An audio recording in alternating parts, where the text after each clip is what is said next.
So, cool. Do we have any audience questions? All the way in the back there, sir, in the hat. How do you approach character? What's your method? What's my method for a character? Well, I always write myself a biography, so I know where I came from and stuff like that. Of course, a lot of that was supplied because of her being an actual character. I believe that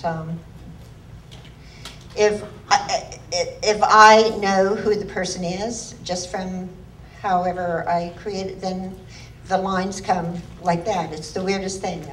Because I have become that person, I guess. I believe that you need to have enough background and stuff so that if you say something improvisational does happen, that you would act according to what your character would do. It wouldn't be like stopping something or going, oh, wait a minute, what the hell's that? It's become ingrained as part of your character. So I do a lot of homework before I do something. And I've just always found that works for me. Another question, you sir in the middle. Was that your most challenging role so far because it was a real person? And have you met her, Betty Grissom, since? No, I never met Betty Grissom. Oh. No, they didn't feel that it would probably be a good idea because she was still in a lawsuit and it was, I guess she wasn't in the best state of mind.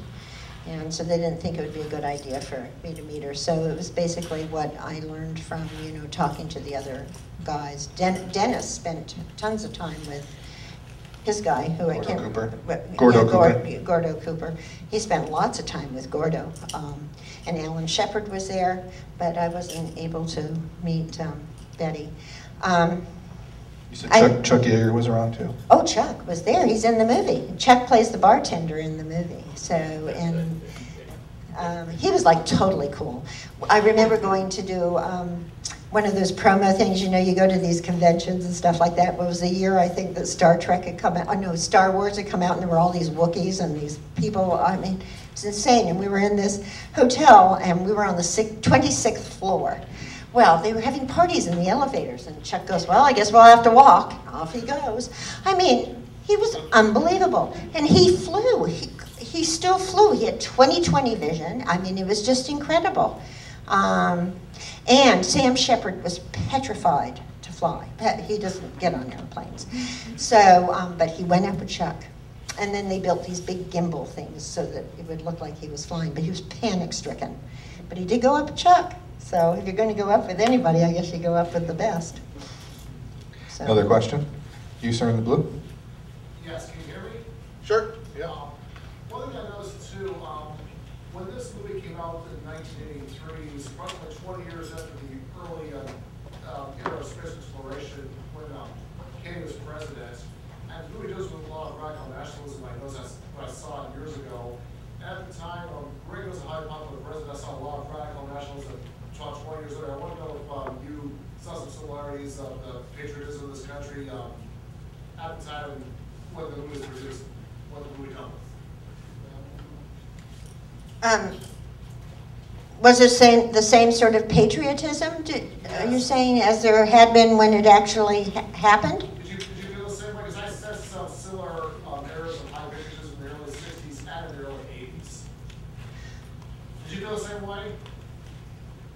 Well, yeah, because getting involved with it, we sort of, I don't know, sort of relived the whole thing. But that was the very beginning of the space program, and the space program was still going on in the 80s.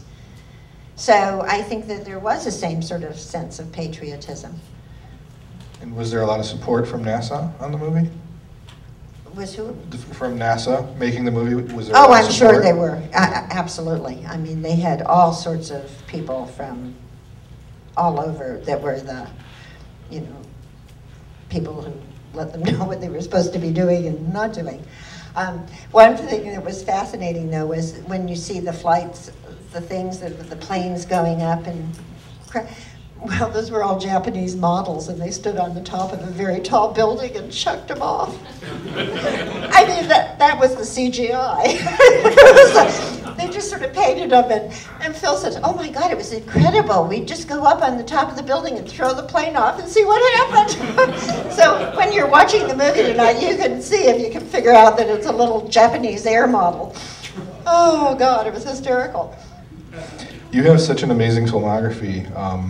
I have to ask you an alien question, if you don't mind. The famous chest burster scene, we've heard all of the cast wasn't told exactly what was going to happen there and how it was going to work. But my question is, for you as an actor, is that thrilling to go into a scene like that and not know, or do you prefer to really have it? Well, we'd all read the script. We knew Sure. something had to come out Sure. of his chest. And Sigourney and I actually had a scene where we're supposed to even know what it looked like. And we said, well, how are we supposed to do this? We have no clue. So a few weeks earlier, we had gone down and see the little mock-up of that little penis guy with the teeth. And, but it wasn't working at that point, but it was like sort of a gray thing. And they said, oh, and his teeth will be going down, he'll breathe. And it was like a little puppet thing that came out.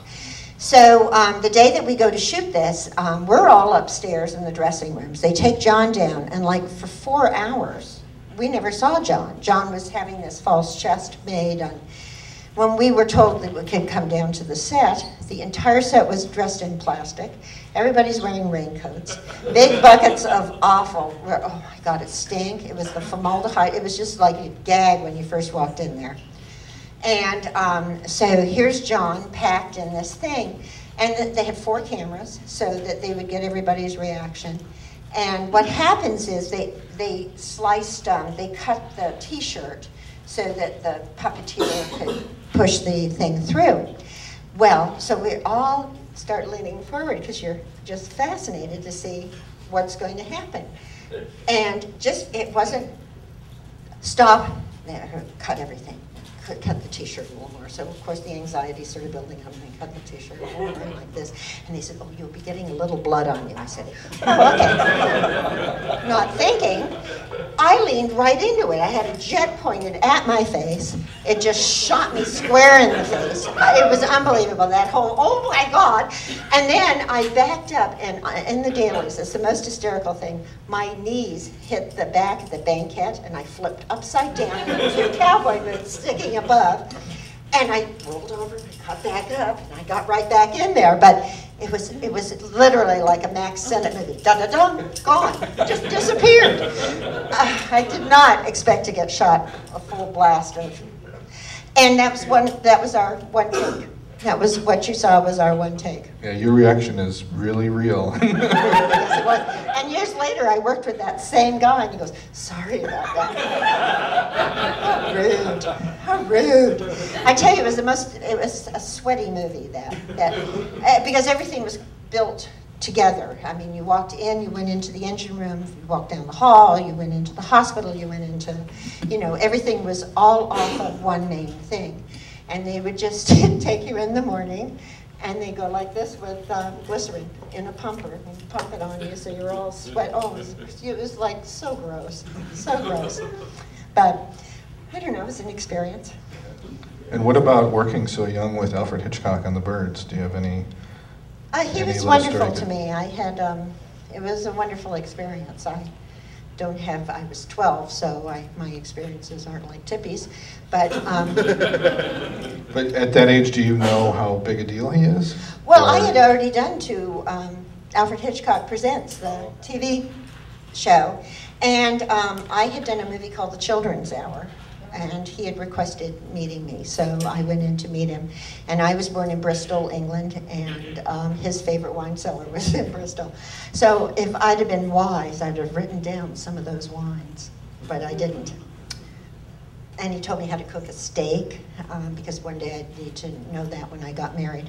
I don't know, I could ask him questions. He was incredibly personable. I wanted to know things like why there's cardboard birds up there mixed in with the real ones. How does that work? And he says your eye sees movement, and you just assume everything is alive, and that's what the magic of movies is. I mean, it was incredible. He was incredibly generous that way to me. So I thought he was great. Well, And my last question is about The Witches of Eastwick, working with George Miller. Anything you could tell us about that experience? I had a ball during that movie. It was just, I don't know, it was just incredible. It was, those parts don't come along very often where you can just sort of go ballistic, and it was great. It was a wonderful experience. And getting to work with Richard Jenkins, who is to die for. He's fabulous. And I did not know at the time, but I had worked with Jack Nicholson in Going South. And the book had my character as an older person. And, but Jack kept insisting that she's really the fourth witch. And I did not know it until after I got the part that he had been a major cheerleader for for me, and insisted that George meet me. And so my audition was with Richard Jenkins in a hotel room, and of course they asked me to do the throw-up scene. So I did, and I got the part. And actually, Richard Jenkins afterwards said, "Nobody could believe you actually did it." And it was like, well, what was I going to do? So anyway, just have to go all out. Yeah. Well, any final thoughts about The Right Stuff before we watch the movie? I just think it's a wonderful movie, and I love the sense of the drama and the comedy. I think it's a wonderful blend, and I think that's hard to do. And there's really some great performances in this movie, and it's a good one. So enjoy. Well, you're a remarkable actress, and thank you so much for being here with us today.